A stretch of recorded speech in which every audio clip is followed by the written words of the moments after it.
Hey YouTube, how's everybody doing? Sorry it's been a while since I put a video up. Just been really busy. A lot going on the last few months. Nothing bad, just some bad, some good, mostly good. Just busy, busy, busy, busy, busy, busy, busy, busy, busy. But I thought it was about time I put a video up. It's been a long time. I've been enjoying watching other people's videos and short films, videos showing off their collections, videos, reviews, all kinds of stuff. And I think it's about time I once again joined in the community instead of just watching. So I'm going to show off some Criterions that I've picked up over the course of the last several months. And I'm also going to make a little announcement at the end of the video about an upcoming series that I plan on doing. So, I'll get started with the Criterions that I've picked up so far, and start with the first one, which is Orson Welles' F for Fake. Sorry about the glare. There we go. This is a great documentary. It's sort of a weird mix of actual documentary and mockumentary, about forgery and about fakery. It concentrates on a art forger named Elmire.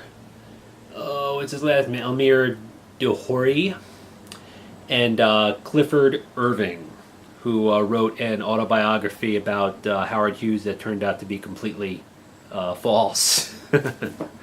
But it's a great documentary. It's really entertaining. I'm a big Orson Welles fan, way beyond Citizen Kane, way beyond Magnificent Amberson's Third Man. I mean, they're all great, but it's his really obscure foreign films that I think unfortunately don't get the attention they deserve. The Trial is one of my favorite movies. He's just made some fantastic stuff, and this is one of them. It's just a labor of love. This movie he made over several years. He's scraped together the money to make it, and Disc 2 has a absolutely fantastic documentary about Orson Welles and about that part of his career where he was just scraping together money to make whatever movie he wanted to make. And I never knew that he had. I knew about Don Quixote, that he never got that finished. I didn't know there were like half a dozen other movies that he started and was never able to get finished because he ran out of money.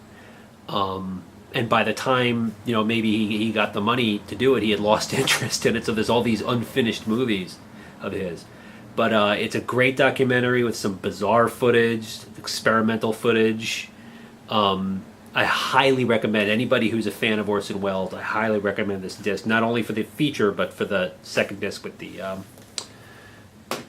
extra documentary.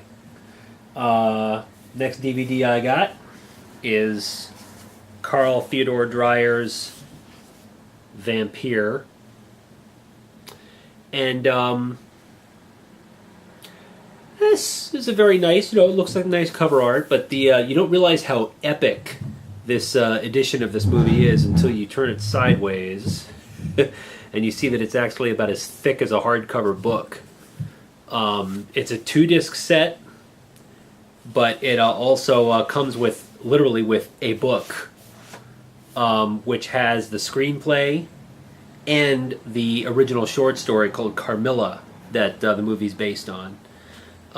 This is a fantastic horror movie. It's a true horror movie. It's a true macabre tale. Relies completely on atmosphere. There's very little dialogue. It started out as a silent film. It was shot to be released as a silent film right around when talkies were taking over, so they added some dialogue. They dubbed in some dialogue just to make it officially a talkie, even though there's hardly any talking in it. And yeah, this is great. This is it's a really atmospheric creepy as hell movie. Highly recommended for anybody who's a vampire fan, classic horror fan, or just horror fan. If you like movies that concentrate on atmosphere and style over just blood and guts spewing around, this is a great movie to watch. It's deliberately paced, but it's not boring. So I highly recommend this, and this edition just gives this movie what it deserves. I mean, just look at how thick it is. Can't beat that. It's really awesome. Very glad to have that. Next, very excited when I found out the Criterion was putting this out. This is the most recent movie I bought. Blu-ray. Quadrophenia. The Who is my favorite band. Quadrophenia is my favorite album of all time. I didn't like this movie when I first saw it.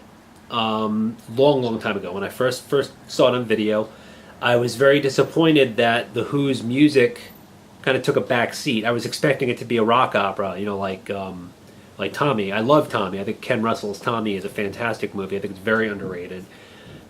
And that's kind of what I thought this was going to be. I didn't realize, or I thought it was going to be like The Wall. You know what I mean? I thought it would be, the music would be all the way through it. But The Who's music actually takes a back seat in this movie. It's based on the album. It's based on the concept and the story of the album. But basically, it's just background music, and it's used very sparsely. But I just watched this when I bought this. I watched this for the first time, probably in about 15 years, and it's absolutely fantastic.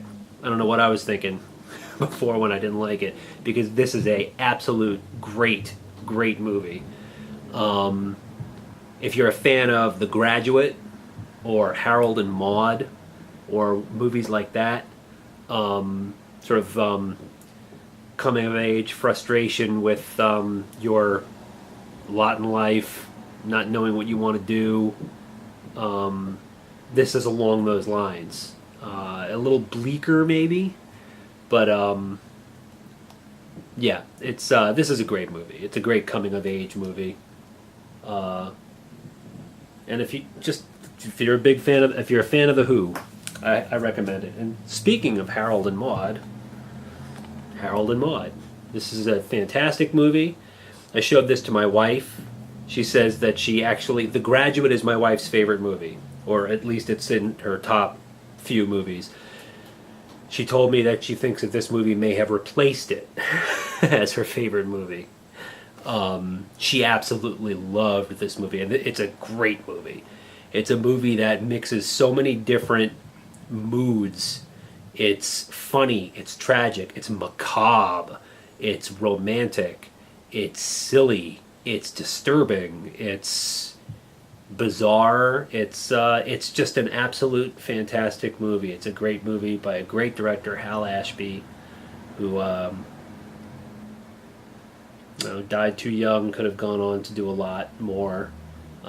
Great music by Cat Stevens. I'm not a big Cat Stevens fan, but his music works in this really well.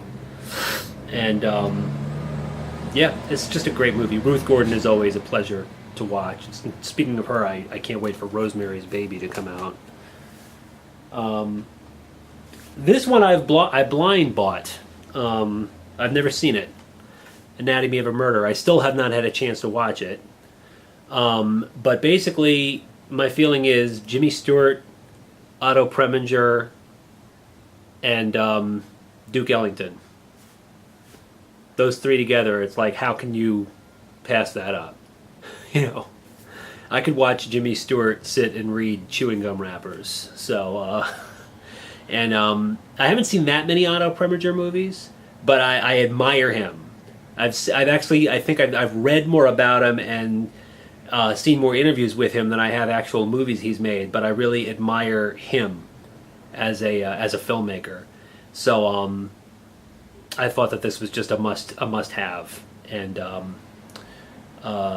I really liked Laura. I really liked. Well, I can't say I liked Skidoo. I think Skidoo is a bit of a misfire, but this is one of the movies that he really wanted to make, and that's what he was.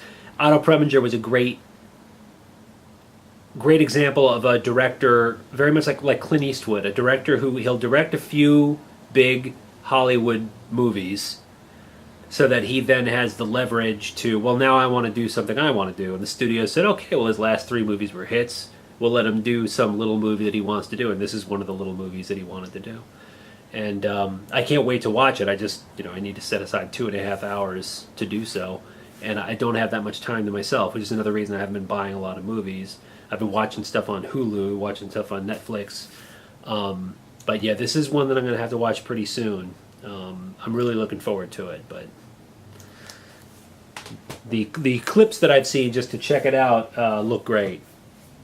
This is another movie that I watched on Hulu, actually. Hulu is great. It's great. If you haven't already, Criterion has probably about maybe 80% of the movies are up on Hulu. $8 a month. You watch them streaming, and I mean, I've bought a few movies after watching them on Hulu first. I was like, oh, I have to own that. I have to own that. I was never a big Jean-Luc Godard fan, because the few movies that I saw by him I thought were really pretentious and boring, and I thought they were like the epitome of pretentious art house crap. I had no idea, this is his first movie, I had no idea that his first movie was just one of the best movies ever made. It really is. I mean, just as an exercise in minimalist cinema, guerrilla cinema, like basically just looks like they just walked into a restaurant with a camera and just started shooting. It's just a fascinating movie. It's stylistically, thematically, the acting is great. The photography for such a rough production and a rushed production, the photography and the editing and the pacing, everything is like so. It seems so unrehearsed, but at the same time, it seems so meticulously done. And I don't quite know how they achieved that effect, and that so that proves what I guess a brilliant director Jean-Luc Godard is. And as I said, I've probably seen 4 or 5 of his later movies, and I just thought that they were almost unwatchable. But this movie is absolutely phenomenal. Highly recommend it, and it looks great. It absolutely looks gorgeous. This is the Blu-ray, in case you can't tell by the size. Highly recommended. Highly recommended.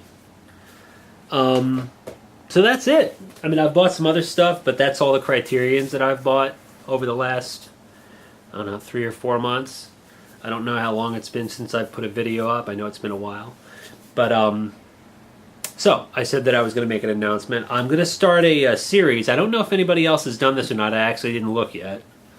I'm going to start a series, I think it'll be fun, called The First Time I Ever Saw. And it's going to be a series about movies that... a series where I discuss the first time I ever saw a movie.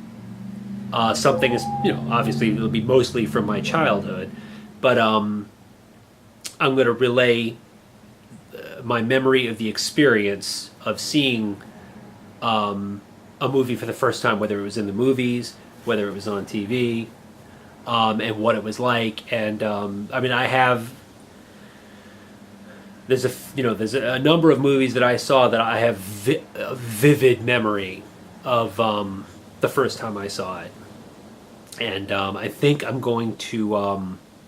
pretty sure I know what movie I'm going to start off with, but I'll let it be a surprise when I do it. And I promise you it won't be 3 months from now that I put that up. It'll be probably within the next few days. But thank you very much for... I'm really happy to say I have so many subscribers. I mean, I have 57 last time I checked, which compared to other people doesn't seem like much, but to me it's great. I'm really excited to have that many people. I'm really enjoying watching everybody's videos. And I'm really thrilled that so many people are enjoying watching mine. I'm up to almost 1,000 views, so that's exciting too. All right, well, everybody take care, and I will be back with that with first entry in that new series I haven't talked about, and I hope you like it. and I hope you enjoyed my Criterion update. All right, I'm gonna reach over here and grab my remote. Oh, got the remote so that it would be nice and nice and fluid, nice and nice and seamless. And now look at me, I'm discussing turning the camera off before I turn it off. It's not very professional. But that's what's fun about this. Just like I'm just hanging out talking to everybody. Okay, so bye.